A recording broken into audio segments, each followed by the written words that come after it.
Un événement insolite se produit en Australie. À l'autre bout du monde, la même chose se produit à 2 reprises.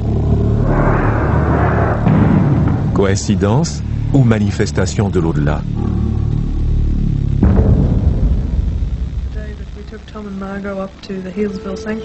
Lillian O'Donnell vit avec sa petite famille dans une banlieue de Melbourne. Quelques-uns de ses plus beaux souvenirs datent de son enfance à Londres.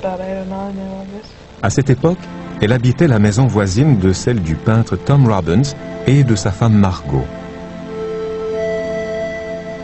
Pour la jeune Lillian, Robbins était plus qu'un célèbre peintre et un voisin. Il était comme un grand-père pour moi. Il était beaucoup plus vieux que Margot. Tom était le genre de personne pour qui l'on ressent tout de suite une grande sympathie. Lorsque Lillian se marie, elle reçoit un cadeau qui lui deviendra très précieux.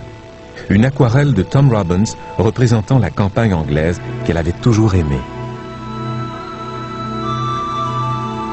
Le tableau était très spécial à mes yeux, probablement parce que c'était un souvenir important de Tom Robbins.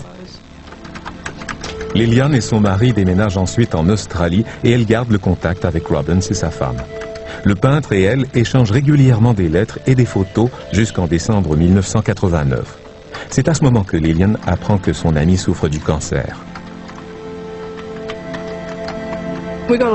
Nous avons reçu une lettre de Margot disant que Tom était trop faible pour écrire, mais qu'il aimait lire nos lettres. Je lui ai donc écrit une autre lettre et je n'ai reçu aucune réponse durant quelques mois.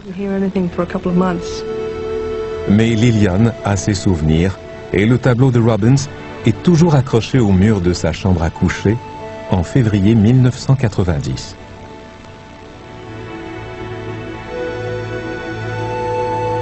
Je me suis couchée à l'heure habituelle et j'ai réglé mon réveil pour le matin suivant. Vers 2h20, j'ai entendu un grand bruit et je me suis réveillée. J'ai pensé que mes chats avaient peut-être renversé quelque chose. J'ai regardé autour de moi et j'ai vu que le tableau de Tom était tombé sur le sol. Mais le verre ne s'était même pas brisé. Il était intact. C'est étonnant parce qu'il avait parcouru une grande distance. À l'autre bout du monde, un incident similaire était survenu. Puis, un troisième. 2 autres tableaux de Tom Robbins avaient été projetés sur le sol.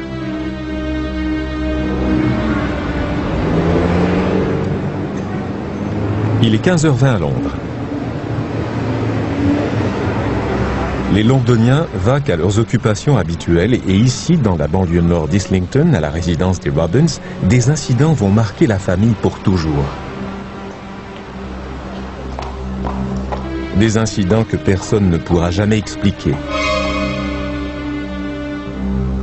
Alors qu'il est 15h20 ici à Londres, il est 2h20 à Melbourne. Des événements étranges et identiques se produisent au même moment aux antipodes.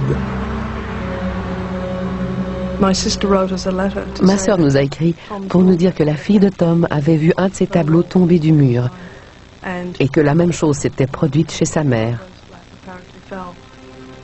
Nous étions tous étonnés d'apprendre que ces incidents étaient survenus au même moment.